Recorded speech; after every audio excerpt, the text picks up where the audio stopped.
Que o nosso Deus esteja abençoando a pregação da sua palavra, que Ele abra mentes, ouvidos, corações, que Ele faça a diferença na vida de cada um de nós. Amém. Caros amigos, vocês, eu imagino que gostam de receber presente, certo? Ou alguém não gosta? Se eu pedisse para levantar a mão, quem não gosta de ganhar presente, eu acho difícil que alguém levantaria a mão, né? Se perguntasse para as crianças, então a maioria delas estão no culto infantil, certamente todas levantariam a mão dizendo que gostam de receber presente, porque a gente gosta. Todo mundo gosta de ganhar alguma coisa de graça. E os temas que a gente está trabalhando nesses cultos, vocês já sabem, né? Natal, qual é a graça? Na primeira pregação, o Danilo pregou sobre o elemento surpresa da vinda de Jesus Cristo, como surpresa, né, que vem de forma inesperada. Na segunda noite, no segundo culto, eu falei sobre um presente para o mundo, que a graça do Natal é que ele pode ser um presente que transforma para o mundo. E hoje nós vamos falar de um presente para mim. Nesse mim, você coloca o seu nome. Um presente para ti, um presente para cada um de nós. E na verdade, mais ainda, nós vamos descobrir, a partir do texto que a gente vai ler, que o Natal ele não é apenas um presente, mas a gente vai esmiuçar o texto e vai descobrir nesse texto 3 presentes que Deus quer nos dar. Abre a tua Bíblia junto comigo em Mateus capítulo 11, os versículos 2 até o 11. Lá diz assim: quando João, falando de João Batista, ouviu no cárcere falar das obras de Cristo, mandou por seus discípulos perguntar-lhe: és tu o que estava para vir, ou havemos de esperar outro? E Jesus, respondendo, disse-lhes: ide, anunciai a João o que estáis ouvindo e vendo. Os cegos vêm, os coxos andam, os leprosos são purificados, os surdos ouvem, os mortos são ressuscitados, e aos pobres está sendo pregado o Evangelho. E bem-aventurado é aquele que não achar em mim motivo de tropeço. Então, partindo eles, passou Jesus a dizer ao povo a respeito de João: o que saístes a ver no deserto? Um caniço agitado pelo vento? Sim, o que saístes a ver? Um homem vestido de roupas finas? Ora, os que vestem roupas finas assistem nos palácios reais. Mas o que saístes a ver? Para ver um profeta? Sim, eu vos digo, e muito mais do que um profeta. Este é quem está escrito, é de quem está escrito: eis aí eu envio diante da tua face o meu mensageiro, o qual preparará o teu caminho diante de ti. Em verdade vos digo, entre os nascidos de mulher, ninguém apareceu maior que João Batista, mas o menor no reino dos céus é maior do que ele. Até aqui a leitura. João Batista, vocês já conhecem, né? Nosso velho conhecido. Esse episódio se passa quando ele estava preso. Ele estava no cárcere, diz o versículo 2, ou seja, ele estava no xilindró, ele estava na cadeia. E não porque ele tivesse feito alguma coisa errada, não porque ele tivesse cometido algum crime. Ele estava na cadeia, sabe por quê? Por pregar a vinda de Jesus Cristo, por anunciar a vinda do reino de Deus. João Batista era aquele cara estranho, de certa forma, era alguém que se vestia só com um manto de pele de camelo, se alimentava de gafanhoto e mel silvestre, vivia no deserto. Esse era João Batista. E ele saía para a cidade e a pregação dele era basicamente: arrependam-se, porque o reino de Deus está vindo. João Batista era aquele que botava o dedo na ferida, preparando o caminho do Senhor, preparando o arrependimento para aquele que viria trazendo a graça, trazendo o perdão. Arrependimento, perdão. Perdão pressupõe o arrependimento. E João Batista era alguém que ia até as últimas consequências por causa da sua pregação. Não era alguém que mudava a sua pregação conforme a clientela. Teve um episódio de João Batista que ele ficou sabendo que o imperador estava tendo um caso. Tinha amante, a sua cunhada, tinha sua cunhada por amante. E João Batista não contou o tempo, foi lá botar o dedo na ferida do imperador. E sabe o que isso lhe custou? Xilindró, cadeia. João Batista foi para a cadeia por apontar o pecado, por mostrar o erro do imperador. E sabem o final da vida de João Batista? Quem conhece um pouco da história deve saber. O final da vida dele, cabeça decepada, servida numa bandeja. Não por ter feito algo errado, mas por pregar o arrependimento. Dessa primeira parte do texto, a gente pode extrair o primeiro presente. Sabe qual é o primeiro presente do Natal? É que você pode vir a sofrer por Jesus Cristo. Baita presente, né? Presente legal esse. Eu estou dizendo que você pode vir a sofrer, a ser perseguido se você seguir a Jesus Cristo. Se você pregar o evangelho dele. É verdade. Nem todo mundo aceita, né? Se o pastor prega um pouquinho mais forte, uma coisa assim, tem gente que já fica alvoroçada, então tem que sempre alisar, tem que sempre ser mansinho. João Batista tacava o dedo na ferida. E muitas vezes, meu amigo, se você quer ser cristão e quer deixar que Deus transforme a tua vida, a tua ética, a tua conduta, meu amigo, você não vai ser aceito por todos. E aí eu pergunto, você está disposto a sofrer por Jesus Cristo? Podem vir sofrimentos na tua vida se você quer ser cristão. Você está disposto a encarar? Você está disposto a assumir isso, como João Batista fez? Esse é o primeiro presente que, se você recebe a Jesus Cristo, você ganha. Legal esse presente, né? Todo mundo está contente já. Presente, eu vou sofrer por Jesus Cristo. Isso me deixa muito alegre. Não, né?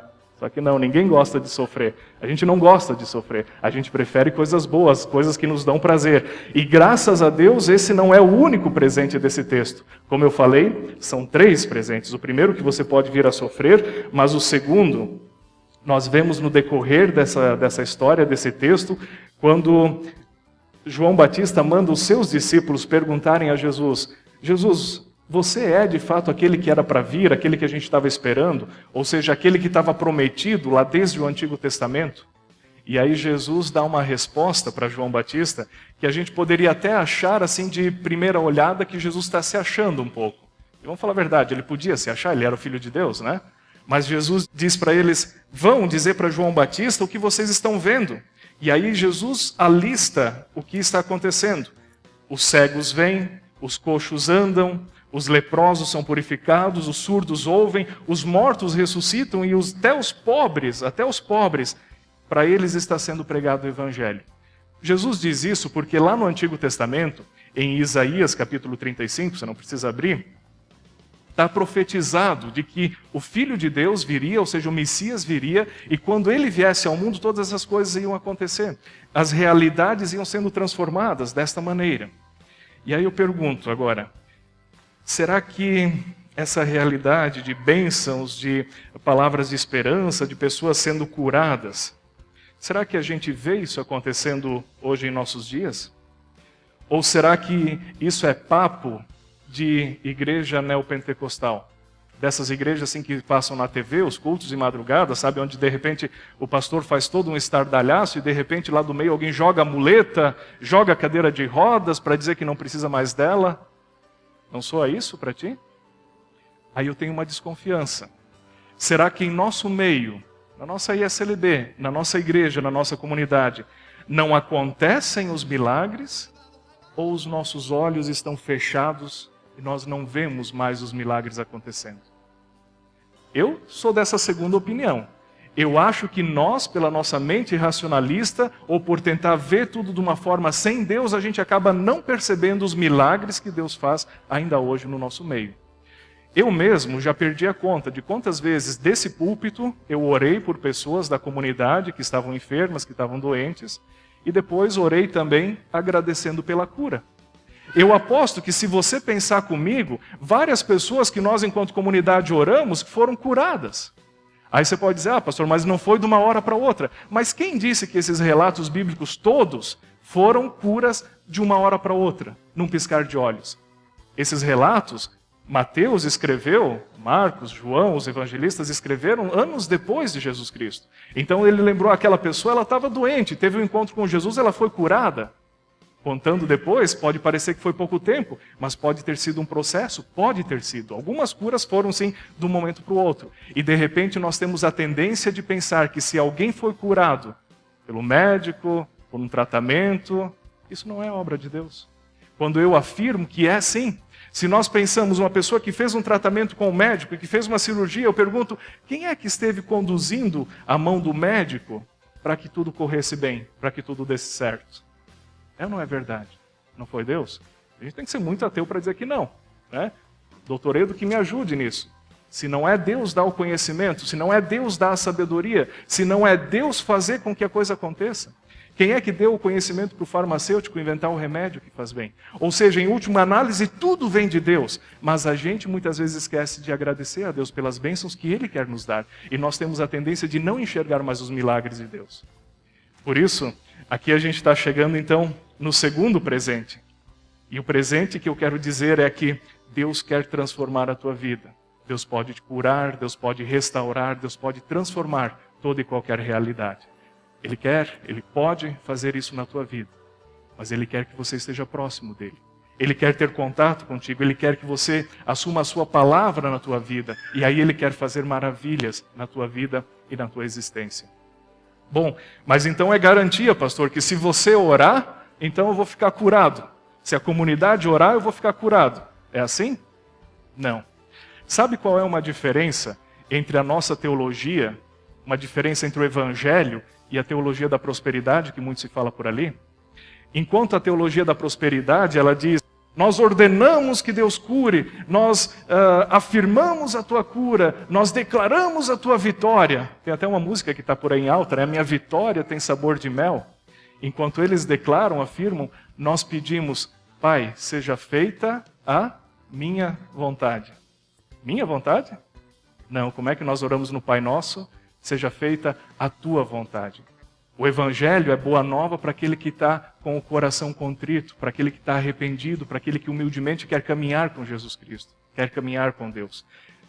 Se fosse de outro modo, a gente poderia dizer que João Batista é alguém que não tem fé, né? Porque muito se diz por aí, se você não foi curado, se você não recebeu a tua bênção, é porque você não tem fé. Bom, eu não sei se você reparou, mas João Batista, aquele que preparou o caminho para o Senhor, ele continuou na cadeia.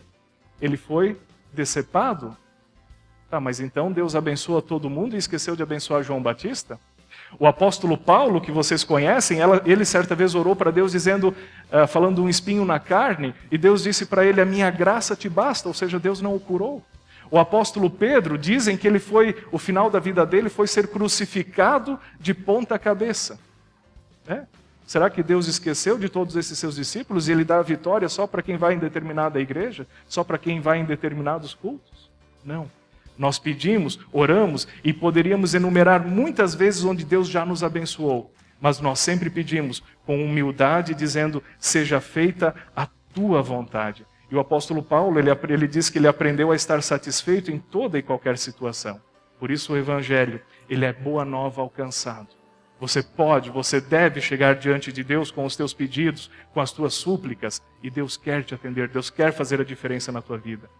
Esse é o segundo presente.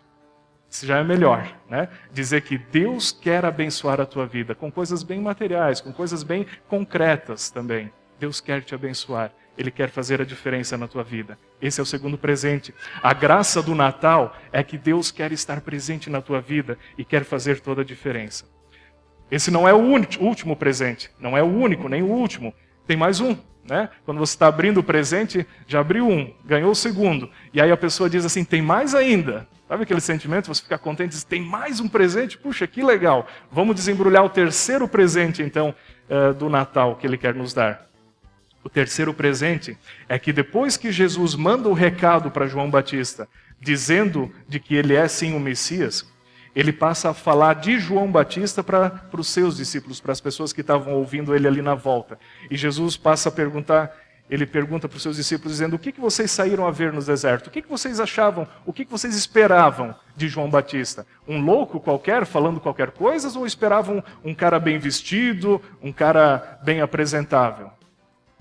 Esses bem apresentáveis estão nos palácios reais. O que vocês esperavam ver de João Batista? Um profeta? E aí Jesus diz, pois é, ele é um profeta. E quem sabe foi o maior de todos os profetas. Quem sabe não, né? Ele foi o maior de todos os profetas que viveu na face da terra.